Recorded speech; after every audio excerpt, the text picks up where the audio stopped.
Mesdames et messieurs, bonjour.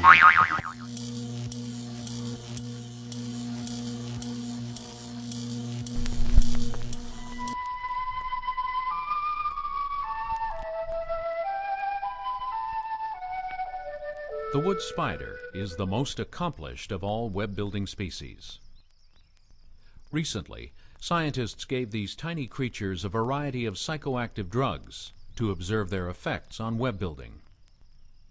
When given a minute dose of LSD, the spider's web took on an unfamiliar, minimalist structure.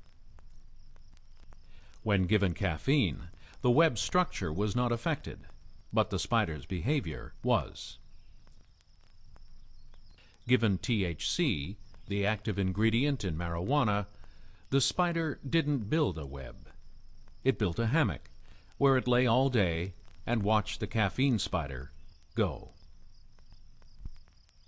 When given alcohol, the spider built a web, found a mate, and raised over 100 young.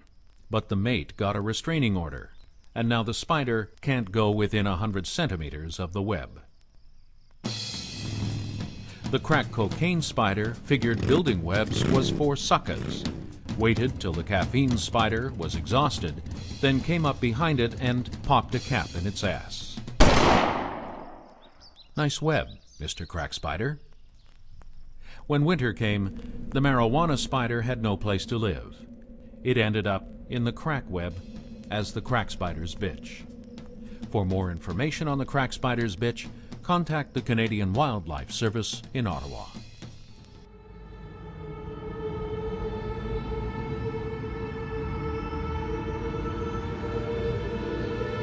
You're introduced to LSD, and unless you've taken some other drug, like for instance like marijuana or something, well, you know, it's an altogether new thing, and you actually can have a religious experience.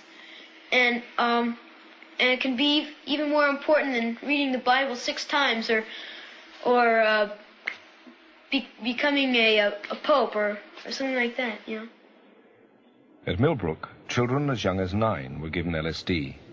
The drug was freely available and everyone joined in its ritualized consumption.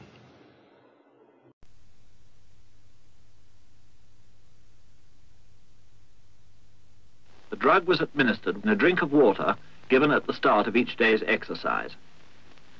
25 minutes later, the first effects of the drug became apparent. The men began to relax and to giggle. But this man was more seriously affected and had to be removed from the exercise. After 35 minutes, one of the radio operators had become incapable of using his set, and the efficiency of the rocket launcher team was also very impaired. 10 minutes later, the attacking section had lost all sense of urgency. Notice the bunching and indecision as they enter a wood occupied by the enemy. Almost immediately, the section commander tried to use a map to find the location of troop headquarters, and a prisoner's escort had to have the way pointed out to him, although it was in plain sight, 700 yards away over open country. 50 minutes after taking the drug, radio communication had become difficult, if not impossible, but the men are still capable of sustained physical effort. However, constructive action was still attempted by those retaining a sense of responsibility in spite of physical symptoms. But 1 hour and 10 minutes after taking the drug, with one man climbing a tree to feed the birds, the troop commander gave up, admitting that he could no longer control himself or his men.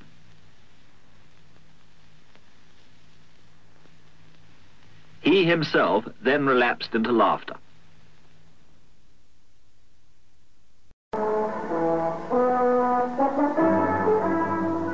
The American military were also experimenting with LSD as a potential weapon.